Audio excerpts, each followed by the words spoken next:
மகாத்மா காந்தியின் மறைவையொட்டி அண்ணாதுரை திருச்சி வானொலியில் ஆற்றிய சொற்பொழிவின் உரை வடிவ வாசிப்பு.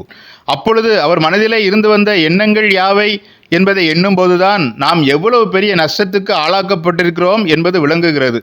கல்லும் கட்டிடையும் காகித குப்பையும் ஏற்றிக்கொண்டு சென்ற கலம் கவிழ்ந்தால் நஷ்டம் என்ன? முத்தும் பவளமும் முழுமதி போன்ற துகிலும் பிறவும் கொண்டு செல்லும் கலம் கடலிலே மூழ்கிவிட்டால் நஷ்டமும் மன கஷ்டமும் நெஞ்சை வெந்திடச் செய்யும் அல்லவா? அதுபோல காந்தியாரை கயவன் கொன்றபோது அவருடைய மனதிலே அருமையான திட்டங்கள், நாட்டுக்கு நலன் தரும் புதிய முறைகள் ஊசலாடி கொண்டிருந்தன. அதை எண்ணும்போதுதான் எவ்வளவு பெரிய கஷ்டம் இந்த சம்பவம் என்பது விளங்குகிறது. விடுதலை பெற்று தந்ததோடு வேலை முடிந்தது என்று அவர் முடிவு கட்டவில்லை.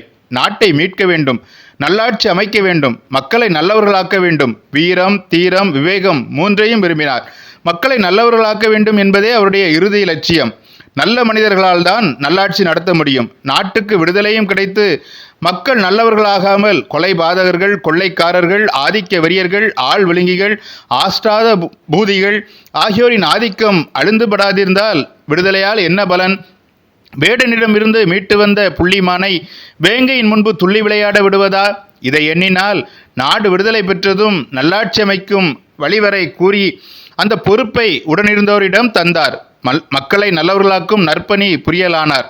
நல்ல மனிதர்களால் எல்லாரும் திடீரென பொல்லாத செயல் புரிய கிளம்பியது கண்டார். மனம் மிக நொந்தார். மனிதனுக்குள் இருக்கும் மிருகம் வெளிப்பட கண்டு மிகவும் வேதனைப்பட்டார். இந்த சூழ்நிலையை மாற்றியாக வேண்டும் என்று தீர்மானித்து பணிபுரியலானார். அந்த அரும்பணி ஆற்று வாயிலேதான் அநியாயமாய் கொல்லப்பட்டார். நாட்டை மீட்க ஒரு ரணகல சூரரையும், நல்லாட்சி அமைக்க பல கலைவாணரையும், மக்களை நல்வழிப்படுத்த அறநெறி கூறுவோரையும் நாடியாக வேண்டும். எந்த நாட்டுக்கும் அனைவரும் ஏக காலத்தில் கிடைக்க மாட்டார்கள். ஒரு தலைமுறையிலே வீரன் தோன்றி விடுதலை தருவான், மற்றொரு தலைமுறையிலே நிபுணர் தோன்றி நல்லாட்சி அமைப்பார், பிரிதோர் சமயம் பேரறிஞர் தோன்றி மக்களுக்கு நல்வழி காட்டுவார். உத்தமர் காந்தியாரின் உள்ளம் இந்த மூன்று பண்புகளையும் ஏக காலத்தில் ஒன்றுக்கொன்று குறையாத அளவில் கொண்டு இருந்தது. மூன்று தலைமுறைகள், மூன்று தனித்தனி தலைவர்கள் கொள்ள வேண்டிய குணத்தை அவர் ஒருவர் கொண்டிருந்தார். உலக வரலாற்றிலேயே இதற்கு வேறு ஈடு கிடையாது. விடுதலை வாங்கி தந்தவர்கள் உண்டு போர்த்திறனால், நல்லாட்சி நிறுவியவர்கள் உண்டு அறிவின் மேம்பாட்டினால், மக்களை நல்லவர்களாக்கியவர்கள் உண்டு தூய்மையினால். மூன்று அரும்பணிகளையும் ஒரு சேர செய்த ஒப்பற்ற சிறப்பு உத்தமர் காந்தியார் ஒருவருக்கே தான் உண்டு. நாடு விடுதலை பெற அந்நியருடன் போராட வேண்டியிருந்தது. செய்தார். வெற்றி பெற்று நாட்டுக்கு சிறப்பை வாங்கி தந்தார். நல்லாட்சி நிறுவுவதற்காக திட்டங்களை நிபுணர்களை கொண்டு தீட்ட வேண்டும். அந்த காரியத்தை நடத்த அகிலம் அறிந்த பண்டித நேரு இருக்கிறார் என்ற களிப்பும் நம்பிக்கையும் கொண்டார். மக்களை நல்லவர்களாக்குவதற்கு அவர்கள் மனதிலே உள்ள மாசுக்களை போக்க வேண்டுமே. மக்கள் மனதிலே பல காலமாக மூண்டு போய் கிடக்கும் மதவெறி, அதன் கிளைகளான பேத புத்தி, வகுப்பு துவேஷம், கொடுமை ஆகியவைகளை களைந்தாக வேண்டும். மக்கள் மனதிலே குரோதத்தை, துவேஷத்தை, சுயநலத்தை தூவும் முறையிலே உள்ள போதனைகளை, ஏற்பாடுகளை, எண்ணங்களை அகற்றியாக வேண்டும் என்று அவர் எண்ணினார். இந்து மதத்திலே ஏறிப்போய் ஊறிப்போயிருந்த கேடுகளை தமது பரிசுத்த வாழ்க்கையாலும் தூய்மையான உபதேசத்தாலும் புதிய விளக்க உரைகளாலும் நீக்கும் காரியத்தில் ஈடுபடலானார். அன்பு நெறி தழைக்க வேண்டும் என்றார். அவர் இந்த மதம், அவன் அந்த மதம் என்று குரோதம் கொள்ளாதீர் என்றார். இது பெரியது, இன்னொன்று தாழ்ந்தது என்று எண்ணாதீர் என்றார். தீண்டாமை போக வேண்டும் என்றார். அமளிக்கிடையே நின்று படுகொலைகள் நடைபெற்ற இடத்திற்கெல்லாம் சென்று கூறி வந்தார். மிக மிக எளிய வாழ்க்கையில் இருந்து கொண்டு இன்சொல் பேசி எந்த முறையையும் ஐதீகத்தையும் ஒரே அடியாக ஒழித்துவிடும் புரட்சி திட்டமும் கூறாமல் மக்களை நல்லவர்களாக்கும் அளவுக்கு பழைய முறைகளிலே உள்ள தூசு தட்டி மாசு போக்கி பயனுடைய மனித மேம்பாட்டுக்கு உதவக்கூடிய ஏற்பாட்டினை செய்ய வேண்டுமென்று பாடுபடலானார். இதற்கு இவரை கொலை செய்தான் மாபாவி.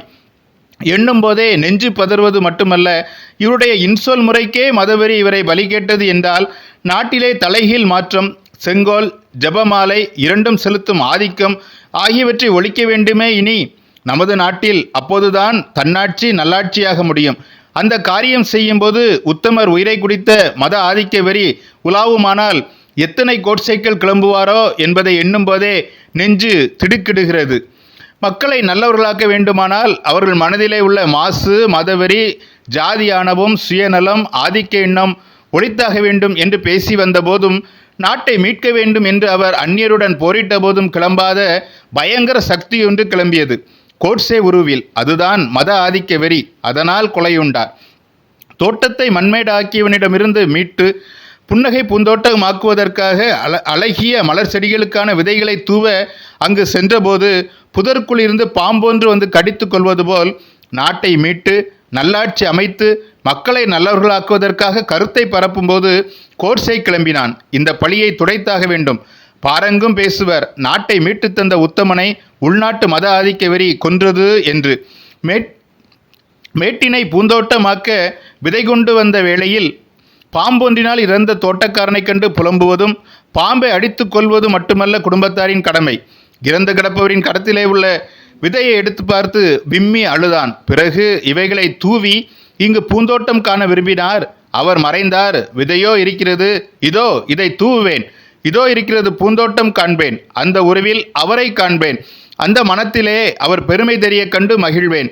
அவர் செய்து வந்த பணியை நான் மேற்கொள்வேன் என்று கூற வேண்டும். மறைந்த உத்தமர் மத ஆதிக்க வெறியால் கொல்லப்பட்டார். அந்த கொடும் பாம்பை ஒழித்தாக வேண்டும். அவர் அனைவரும் ஒன்று என்னும் அன்பு மார்க்க கருத்தை தூவி வந்தார். அதை நாம் செய்து முடிப்போம் என்பதே நமது உறுதியாக இருக்க வேண்டும்.